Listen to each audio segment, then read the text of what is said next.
मित्रों नमस्कार। मैं विनोद कुमार सचान। मैं जब प्राकृतिक खेती की बात करता हूँ, खेती की बात करता हूँ, जीवन की, मतलब मेरी हर वीडियो में एक विषय कहीं ना कहीं से आ जाता है। क्या? पंच महाभूत। अब ये पंच महाभूत का जो विज्ञान है, बहुत सारे लोग कहते हैं कि सचान साहब आप अपने हमेशा हर विषय में ये पंच महाभूत क्यों डाल देते हैं? अरे बात खेती की करिए ना। ये पंच महाभूत क्या होता है? तो मैं मित्र कहता हूँ आपसे कि पंच महाभूत का मतलब होता है भूमि, गगन, वायु, अग्नि, नीर, यानी भगवान। और ये परमात्मा की व्यवस्था है, अल्लाह की व्यवस्था है। इस यूनिवर्स में, इस भूमंडल पर सारा का सारा खेल तमाशा जितना कुछ भी है वो सब परमात्मा का या भगवान का है। आपने एक चुटकुला सुना हुआ, अकबर बीरबल की कहानी है एक, और बहुत सारे लोगों ने कहानी सुनी होगी कि अकबर के दरबार में अक्सर लोग कह देते थे खुदा की खुदाई है हुजूर, खुदा की खुदाई है हुजूर। अकबर सोच रहा है कि साला खुदा की खुदाई हमने नहीं देखी और हमारे दरबार में सब लोग जानते हैं। तो एक दिन अकबर ने बीरबल के कान में धीरज से पूछा कि बीरबल, क्या तुमने खुदा की खुदाई देखी है? तो बीरबल बोले, मैं तो रोज देखता हूँ हुजूर। तो अकबर ने कहा कि यार बीरबल, हमको भी दिखाओ। तो अगले दिन बीरबल जो है दरबार में नहीं आए और जमुना नदी के किनारे जाके बैठ गए। अकबर आज बीरबल से वो खुदा की खुदाई समझना चाहता था, देखना चाहता था, लेकिन बीरबल तो दरबार में है ही नहीं। तो अकबर बादशाह ने पूछा अपने दरबारियों से कि भाई किसी ने बीरबल को देखा? तो किसी ने कहा साहब हाँ, वो जमुना के किनारे जाते हुए मैंने देखा है, बुला के लाओ। तो कई लोग बुलाने गए लेकिन बीरबल आई नहीं। अंततोगत्वा अकबर को खुद जाना पड़ा बीरबल के पास। तो बीरबल अपना जमुना के किनारे बैठे। तो अकबर कहता है बीरबल, तुम इतनी गुस्ताखी करने लगे हो कि मैंने आपको बुलाया और आप आए नहीं। तो बोले हुजूर, इसलिए नहीं आया कि आपको खुदा की खुदाई दिखानी थी। तो बोले हाँ, यही तो मैं देखना चाहता हूँ, तो दिखाइए ना कहाँ खुदा की खुदाई। तो बीरबल ने कहा साहब ये जो नदी है ये खुदा की खुदाई है। तो अकबर नाराज हो गया और कहता है कि बीरबल आप मजाक करना बंद करिए, ये खुदा की खुदाई नहीं है। तो बीरबल ने कहा हुजूर, तो क्या आपके पिताजी की खुदाई है? बात इतनी सी है। तो मैं फिर कहूंगा, यहाँ इंसान ने कुछ नहीं किया। इंसान एक अपना बताए कि ये पहाड़ हमने बनाया, ये नदी हमने खोदी, ये झरना मैंने फूटाया, ये पेड़ मैंने बनाया। इंसान ने कुछ नहीं किया। इंसान को जो परमात्मा, अब खुदा माने कौन है? अल्लाह। अब खुदा कहिए, अल्लाह कहिए, परमात्मा कहिए, ईश्वर कहिए, गॉड कहिए, नाम कुछ भी दे लो, लेकिन एक शक्ति है जो संपूर्ण विश्व ब्रह्मांड को संचालित करती है और उसी के द्वारा रची गई ये दुनिया है। तो अब उसके बाद क्या है, जो अदृश्य शक्ति उसको तो मैं अल्लाह कह देता हूं, खुदा कह देता हूं, परमात्मा कह देता हूं, लेकिन साक्षात रूप में हमारे सामने अगर कोई ईश्वरीय शक्ति है, भगवान की माया है, तो क्या है? भूमि है, गगन है, वायु है, अग्नि है, नीर है। अब प्राकृतिक खेती या हमारा पूरा जीवन, जीवन की प्रत्येक खुशी, प्रत्येक जरूरत हमको इस पंच महाभूत की बदौलत मिलती है। तो एक तो पंच महाभूत हो गई, धरती हो गया, पानी हो गया, आकाश हो गया, अग्नि हो गया, नीर हो गया, जल हो गया। फिर इन पांचों ने मिलकर के सबसे पहले वनस्पति जगत का निर्माण किया। देखिए सृष्टि का निर्माण क्रम है। सृष्टि को मैं हर रोज अपने आंखों के सामने बनते हुए देखता हूं। मैं देखता हूं ये सृष्टि कैसे कैसे बनती है, आप अपनी आंखों से देख लीजिए। और इस भगवान का इतना बढ़िया वैभव है, बढ़िया स्वरूप है, इसकी इतनी ऑटोमेटिक व्यवस्थाएं हैं कि सब कुछ यहाँ स्वतः होता है। आपको कुछ भी नहीं करना, आपको केवल प्रकृति की व्यवस्था में अवरोध नहीं खड़े करने। बकाया तो भगवान ने वचन दिया है आपको कि मैं तुमको पाल लूंगा। तुमको क्या, मैंने तो 84 लाख योनियों में जितने भी जीवों की रचना की, मेरा ही धर्म है, मैं ही सबको पालता हूँ। अनादिकाल से मैं ही पालता आया हूँ। और तुम जरा होश संभालो, जब तुम बिल्कुल नंगे पैदा हुए थे ना, नग्न, जब तुम्हारे पास वस्त्र नहीं थे, चाकू नहीं था, चम्मच नहीं था, खुरपी नहीं था, फावड़ा नहीं था, तो सदियों तक, लाखों सालों तक मनुष्य को किसने पाला? खेती भी नहीं करते थे ना तुम, तभी तो तुमको कंदमूल फल ये प्रकृति ही देती थी। लेकिन धीरे धीरे तुम्हारी आबादी बढ़ी। तो आपको पता है कि आप परमात्मा की सबसे सुंदर रचना है, और सबसे सुंदर रचना के दायित्व भी सबसे सुंदर होने चाहिए। एक चिड़िया अपने धर्म को निभाती है। धर्म, एक जो मनुष्य का धर्म है ना, मनुष्य के धर्म का मतलब है मनुष्य का कर्तव्य। जैसे आज की तारीख में ढेर सारे धर्म की व्याख्याएं हैं, ढेर सारा, और दुनिया का हर व्यक्ति अपने अपने मजहब के हिसाब से अपने अपने धर्म का अनुपालन भी करता है। लेकिन फिर भी दुनिया में हाहाकार मचा, क्यों? क्योंकि ये धर्म के नाम पर जो नाटक हो रहा है ना, वो धर्म नहीं है। धर्म सरल धर्म है। सभी पूरी इस ग्लोब में रहने वाले जो 8 अरब पॉपुलेशन, उसका एक ही धर्म है। क्योंकि 8 अरब लोग को क्या कहेंगे? मनुष्य कहेंगे ना। या ना कोई हिंदू पैदा होता है, ना ईसाई पैदा होता है, ना मुसलमान पैदा होता है, ना बुद्ध पैदा होता है, कोई पैदा ही नहीं होता। ना कोई विनोद कुमार पैदा होता है, ना कोई मुकेश कुमार पैदा होता है, ना अकरुद्दीन ओवैसी कोई पैदा होता है। यहाँ तो परमात्मा की व्यवस्था में इंसान पैदा होता है। इंसान जिसके अंदर इंसानियत हो, मनुष्य जिसके अंदर मनुष्यता हो। यानी मनुष्य का धर्म है कि वो मनुष्यता को धारण करे, और मनुष्यता को धारण करने का मतलब होता है कि मनुष्य के जो कर्तव्य है वो कर्तव्य करे। तो कर्तव्य क्या है? कर्तव्य कुछ नहीं। पहला कर्तव्य ये कि खुराफात बंद कर दे।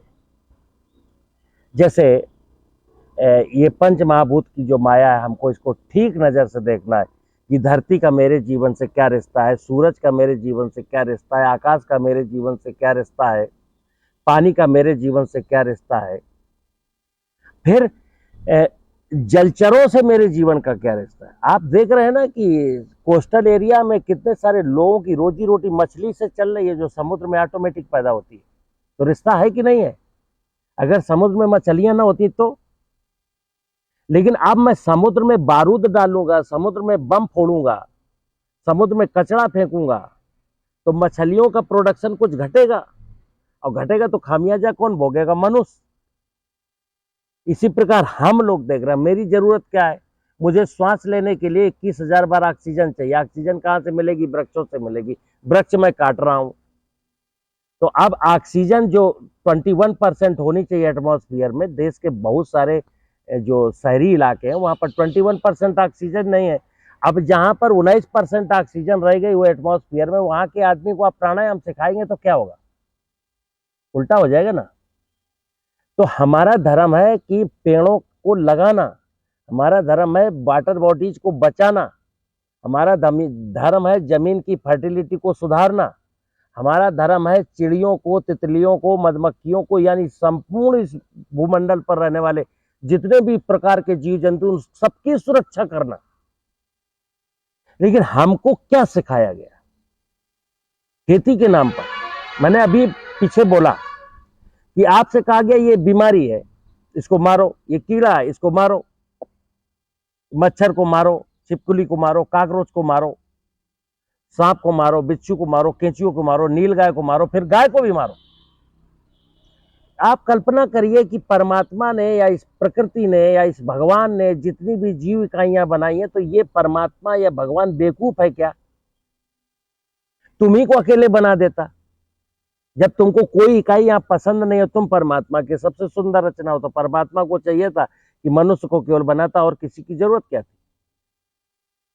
तो मित्र, आपको पता नहीं है कि मक्के का भुट्टा बिना तितली के, मधुमक्खी के आपको नसीब नहीं हो सकता। आपके जीवन में जो भोजन, पानी, हवा की व्यवस्था है, हवा की व्यवस्था के लिए पेड़ है, और पानी के लिए पेड़ ही बारिश लाते हैं। समझिए बात को, ये पेड़ ही बारिश को लाएंगे। राजस्थान में बारिश कम होती है क्योंकि पेड़ नहीं है, और जहां पर फॉरेस्ट एरिया में पानी ज्यादा होता है वहां पानी की दिक्कत नहीं है। तो हमें ये समझना, इस प्रकृति की व्यवस्था के साथ मेरा क्या रिश्ता है, ठीक है ना। तो खुदा की खुदाई को संभाल के रखना। जैसे बीरबल ने दिखाया कि ये जमुना नदी है, तो नदी का मतलब था नदी कल कल करके बहती रहे। लेकिन आज वही आगरा की जमुना नदी में क्या है? गंदा पानी भरा हुआ है, नदी ने बहना बंद कर दिया। क्यों? आदमी को समझ नहीं है। आदमी ने नदियों में बैराज बनाए। आदमी ने, जबकि भागीरथ की कहानी सुनता है कि भागीरथ के अयोध्या की सरयू में पानी का प्रवाह कम हो गया, तो भागीरथ जी वहां तक गए जहां से सरयू नदी निकलती है, और वहां जाकर के उसकी बायोडाइवर्सिटी को ठीक किया। क्योंकि बरसात का पानी पहाड़ों में रुके, फिर झरनों के रूप में निकले और नदी में आए। अब तो मैंने पहाड़ काट रहा हूं, पहाड़ों के पेड़ काट रहा हूं, और मैं कहता हूं मैं पढ़ा लिखा हूं। मित्र, खुदा की खुदाई को, ईश्वर की माया को, भगवान की माया को इंसान को समझने का विषय है ज्ञान। इंटायर यूनिवर्स में जो व्यवस्थाएं परमात्मा की या भगवान की या अल्लाह की या खुदा की, गॉड की हमको दिखती हैं, उन व्यवस्थाओं को समझने का अर्थ है ज्ञान। जो कहते हैं ना, मनुष्य का कल्याण ज्ञान मार्ग के बिना नहीं हो सकता। और व्यवस्थाओं को बना करके रखना यह है कर्म। जब तक हम जवान हैं, हाथ पांव चलते हैं, बचपन में मुझे प्रकृति की व्यवस्था का अध्ययन करना का ज्ञान मार्ग, और जवानी में प्रकृति की व्यवस्था की हिफाजत करना यह कर्म मार्ग, और जब जब हमारे हाथ पांव शिथिल हो जाएं तो प्रकृति की व्यवस्था की जय जयकार करना यह भक्ति मार्ग। अब अगर ज्ञान मार्ग कोई और सिखा रहा तो बकवास, कर्म मार्ग कोई दूसरा, अगर प्रकृति की व्यवस्था को न ठीक करके मेरे कोई दूसरे कर्म है, दारू बेचना, स्मैक बेचना, पैसा कमाना, तो ये कर्म नहीं, ये कुकर्म है। तो कर्म, सुकर्म और कुकर्म ये सब पैदा होता है ज्ञान से।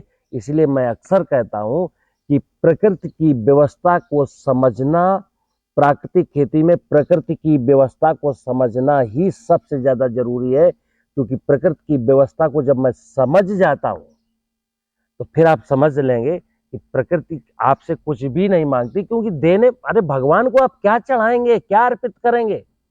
और आपने सुना है भगवान भाव का भूखा है, भगवान पदार्थ का भूखा नहीं। भगवान तो पदार्थ आपको देगा जब आप उसकी पूजा करोगे। पूजा का मतलब आरती उतारना ही नहीं।